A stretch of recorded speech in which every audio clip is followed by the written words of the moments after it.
অমোঘ বজ্রপাত। বাংলাদেশের এর ভয়াল চিত্র দিন দিন আরো স্পষ্ট হয়ে উঠছে। গেল কয়েক বছরে বজ্রাঘাতে প্রাণহানির ঘটনা উদ্বেগজনক হারে বাড়ছে। গ্রীষ্মের শুরুতে দেশের বিভিন্ন প্রান্ত থেকে আসছে মৃত্যুর খবর। ফসলের মাঠে, খোলা প্রান্তর কিংবা চলার পথে হঠাৎ নেমে আসা এই বিপদ শুধু জীবন কেড়ে নিচ্ছে না, ফেলে যাচ্ছে অপূরণীয় ক্ষতির ছাপ।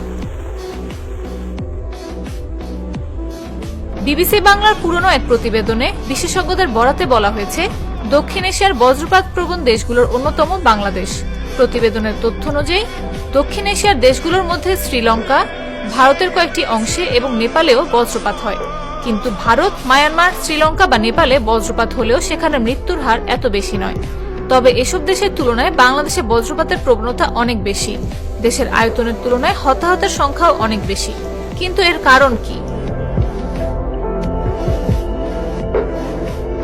বাংলাদেশে বজ্রপাত নিয়ে গবেষণা করেছেন বাংলাদেশ কৃষি বিশ্ববিদ্যালয়ের পরিবেশ বিজ্ঞান বিভাগের অধ্যাপক ডক্টর এম.এ. ফারুক। তার মতে, বাংলাদেশের বজ্রপাতের মূল কারণ দেশটির ভৌগোলিক অবস্থান। বাংলাদেশের একদিকে বঙ্গোপসাগর, এরপরেই ভারত মহাসাগর। সেখান থেকে গরম আর আর্দ্র বাতাস আসছে। আবার উত্তরে রয়েছে পাহাড়ি এলাকা, কিছু দূরে হিমালয় রয়েছে, যেখান থেকে ঠান্ডা বাতাস ঢুকছে। এই দুইটা বাতাসের সংমিশ্রণ বজ্রপাতের জন্য অনুকূল পরিবেশ তৈরি করছে। তিনি বলেন, শীতের পর বঙ্গোপসাগর থেকে উষ্ণ বাতাস আসতে শুরু করে, অন্যদিকে হিমালয় থেকে আসে ঠান্ডা বাতাস। দক্ষিণের গরম আর উত্তরের ঠান্ডা বাতাসে অস্থিতিশীল বাতাস তৈরি হয়, আর এর থেকে তৈরি হয় বজ্রমেঘের।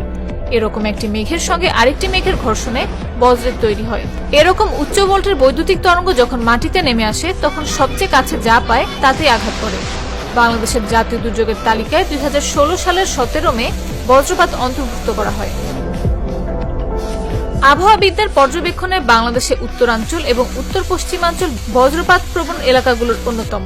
গ্রীষ্মকালে এই অঞ্চলের তাপমাত্রা বেশি থাকায় এ পরিস্থিতি তৈরি হয় বলে তারা বলছেন। তাদের মতে, যেসব এলাকায় গ্রীষ্মকালে তাপমাত্রা স্বাভাবিকের চেয়ে বেশি থাকে, সেসব এলাকায় যে মেঘের সৃষ্টি হয়, সেখান থেকে বজ্রপাতের সম্ভাবনা থাকে। কোনো কোনো গবেষক বলেন, তাপমাত্রা 1 ডিগ্রি বাড়লে বজ্রপাতের সম্ভাবনা 10% বেড়ে যায়।